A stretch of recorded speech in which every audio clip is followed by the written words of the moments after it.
c'est de rêve au rêve, dream to dream. Always.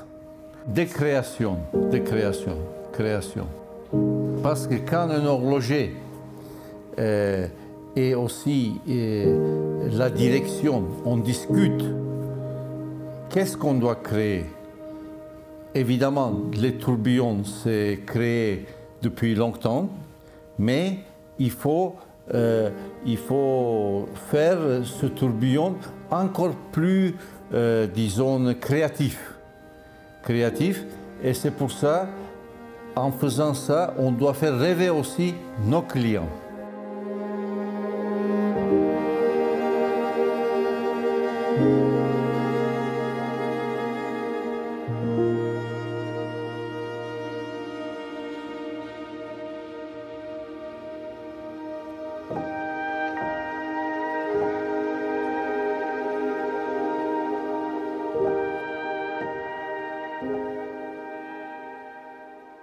Alors, ça dépend, mais en général, évidemment que la mécanique, en tant que designer, j'interviens très peu, ou alors simplement dans l'esthétique, peut-être des versions squelettes.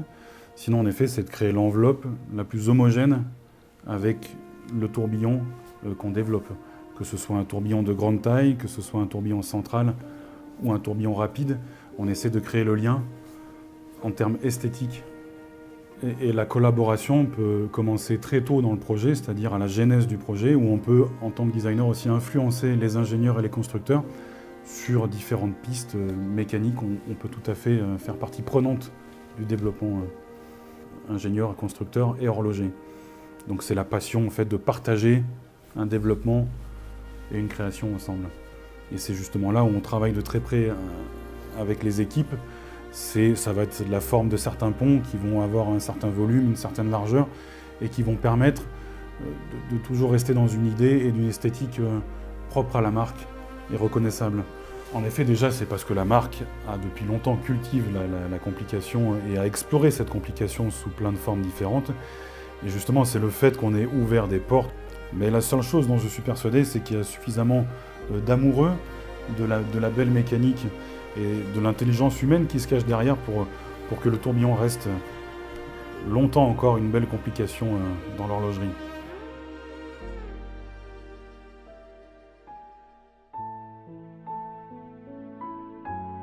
Donc ici, on est le rond-point du projet, on reçoit les designs, la demande designer, client, patron, et on fait en sorte de développer tout ce qui va autour du tourbillon et du design. En gros, on est le rond-point du projet.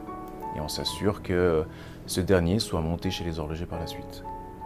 C'est le défi à chaque fois de construire une carrure la plus fine possible autour du mouvement. Parce que le tourbillon représente toujours un mouvement d'une grande complexité, d'une très belle esthétique. Donc il faut réussir à le mettre en valeur en évitant de faire une carrure trop épaisse autour. Donc c'est un défi mécanique, en résistance mécanique pour la carrure qui va autour, ainsi que le cadran et les aiguilles. Garantir la plus belle esthétique possible en mettant en valeur le tourbillon. Le tourbillon est toujours, pour ma part, une identité de personne en soi à porter et quelque chose qui me ferait vraiment plaisir également d'avoir au poignet. Je veux dire, quand on regarde fonctionner un mécanisme tourbillon, on voit quand même le début de tous les génies des horlogers.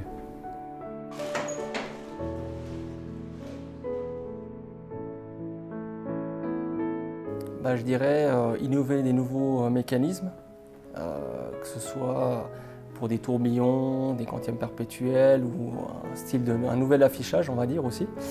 Et le design aussi, qui est très important au niveau de la conception, selon le choix du designer, d'essayer de se rapprocher au mieux de ce qu'il veut imaginer et que ça soit réalisable aussi pour la fabrication et pour les horlogers. Tout dépend du tourbillon. Si vous prenez par exemple la Giga Tourbillon, c'est un tourbillon qui est très grand, qui fait 20 mm. Et bien évidemment, il faut une certaine énergie pour le faire tourner. Là, je reviens par rapport à l'usinage. On doit trouver des matériaux qui soient assez résistants, mais qui soient aussi le plus léger possible. Bien évidemment, moins on est lourd, moins on consomme. Donc il y a tous ces paramètres à tenir en compte Et voilà quoi. Alors je dirais le tourbillon en lui-même va évoluer selon les nouvelles techniques qui seront mises à disposition bien sûr par les fournisseurs. Mais en soi, je pense qu'il va rester quand même pareil au niveau du mécanisme. Ce que je verrais dans un futur pour Franck Muller, c'est vrai que j'imaginerais bien une nouvelle Giga, mais en pivoté cette fois. C'est vrai que l'ancienne, on l'avait sortie en flottant et en pivoté. Et je pense qu'on peut faire quelque chose quand même d'exceptionnel en faisant un tourbillon pivoté.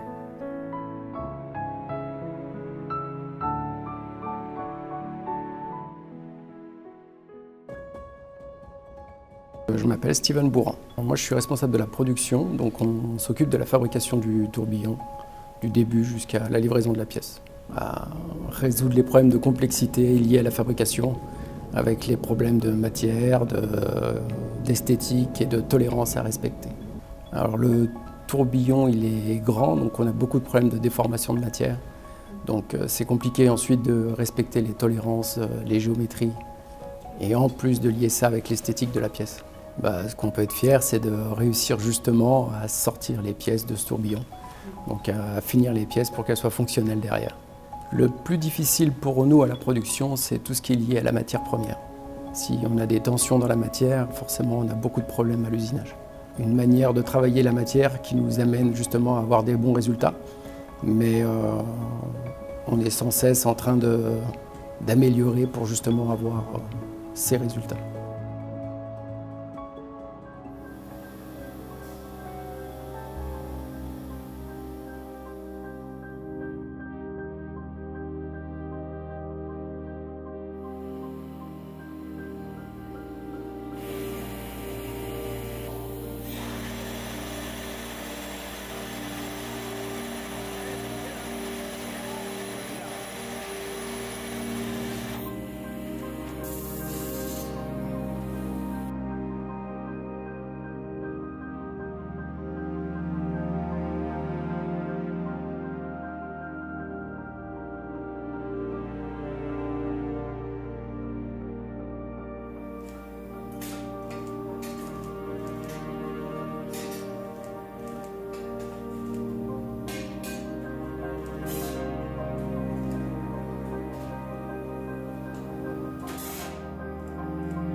Alors moi c'est Rosa Ramos. Alors mon rôle en fait dans l'atelier, on fait tout ce qui est balancier et spirale. On est très fiers, c'est le cœur de la montre, donc tout est très intéressant à faire. Le plus difficile, c'est qu'il y a une courbe Breguet dans le spirale, donc forcément il y a beaucoup plus de travail dessus, beaucoup plus de précision à faire qu'une courbe à plat. Je suis fière, c'est qu'en fait on fait toutes les pièces manuellement. Nous n'avons aucune machine, donc tout est fait manuellement. Et donc bien sûr, chaque pièce est unique, et ce qui nous rend très fiers. Alors pour moi, comme je vous ai dit tout à l'heure, tout est fait manuellement. Sachant que j'ai travaillé ailleurs, un certain temps, il y a beaucoup de pièces qui sont faites en machine. On fait des courbes, mais tout est machine pour faire des sertissages, pour faire des polissages, tout ça. Alors que nous, pas du tout. Donc c'est vraiment fait à l'ancienne.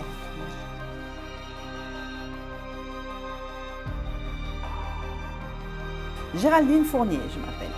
Alors, on décore à la main, en fait, tout ce qui est pont supérieur de cage et la platine. Comme c'est un squelette, en fait, tout est anglais. Eh ben, en fait, ce travail artisanal, en fait, qui est très sympa. Et puis, le fait de participer à la beauté finale du mouvement, en fait, c'est sympa. Et on aime notre travail, en fait, et tout se fait main. Oui, certaines pièces ne sont pas faciles à faire, surtout par exemple le pont de cage qui est avec ce FM là, avec ces superbes formes, des coins rentrants qui sont assez difficiles à faire. Il faut quand même pas mal d'expérience, de temps, beaucoup de patience. En fait, à chaque pièce nouvelle, on est obligé de s'adapter. Donc des fois créer un posage. En fait, il faut s'adapter au changement des formes. On doit s'adapter, il y a la difficulté de la nouveauté, de faire des posages, de se dire est-ce qu'on va arriver à le décorer.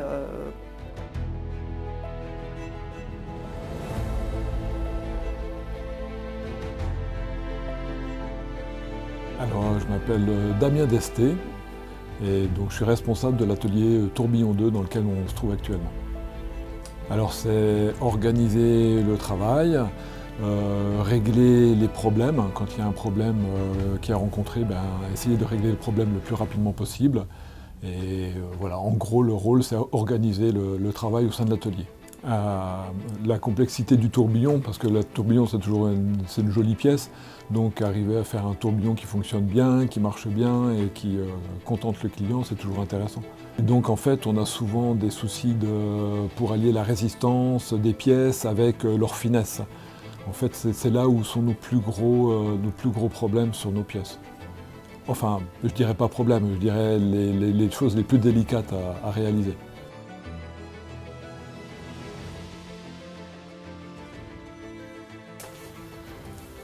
Alors, on est dans l'atelier pré-montage, donc je m'occupe avec mon collègue Steve derrière tout ce qui est pré-montage de toutes les fournitures de chaque calibre.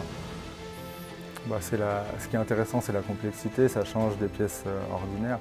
Il faut être beaucoup plus méticuleux, précis, il y a des ajustements à faire. C'est la précision. Et puis ça change du travail ordinaire, quoi. Le plus difficile, ça reste les pièces où il y a des composants qui sont très petits et il faut faire certains réglages, certains ajustements et on n'a pas le droit à l'erreur, on va dire.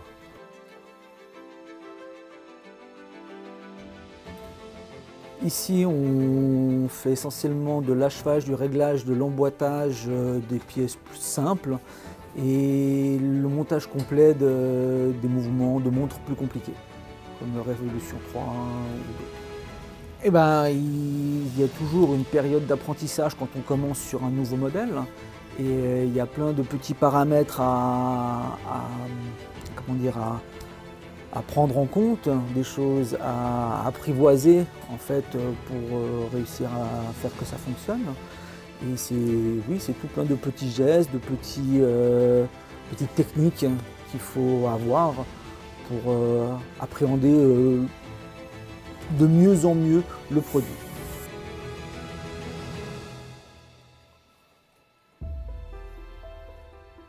Alors je m'appelle Pedro Pinto.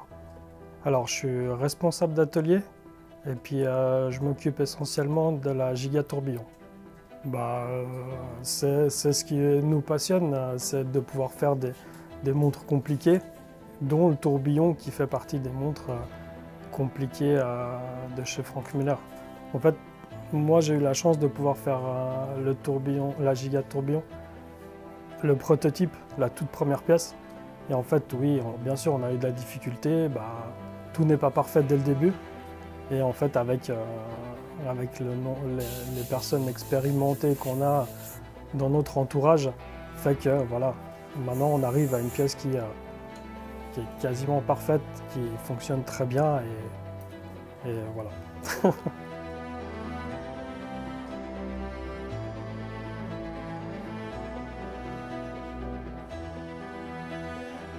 si vous voulez réussir dans la montre, il y a deux pays, il faut les conquérir, leur rêve, leur cœur. Ça, c'est le Japon et l'Italie. Le Japon, plutôt, avoir vraiment un mécanique et aussi tourbillon pour leur rêver et donner une complexité et aussi une réalisation. Moi, j'ai vu mes clients japonais avec leur loupe, regarder des minutes et des dizaines de minutes le mécanisme. Alors, quand on sent ça, on est obligé de respecter cette rêve et créer des rêves pour ses clients. On a cette envie de faire rêver, vouloir rêver nos clients. Ça nous pousse de faire des mécanismes encore plus complexes. Le défi et le rêve et l'évolution de tourbillon, c'est accoupler avec d'autres complications dans l'horlogerie. On est Master of Complication, n'est-ce pas, Master of Complication. Alors, c'est pour ça, toujours on doit penser, réaliser et produire des montres compliquées.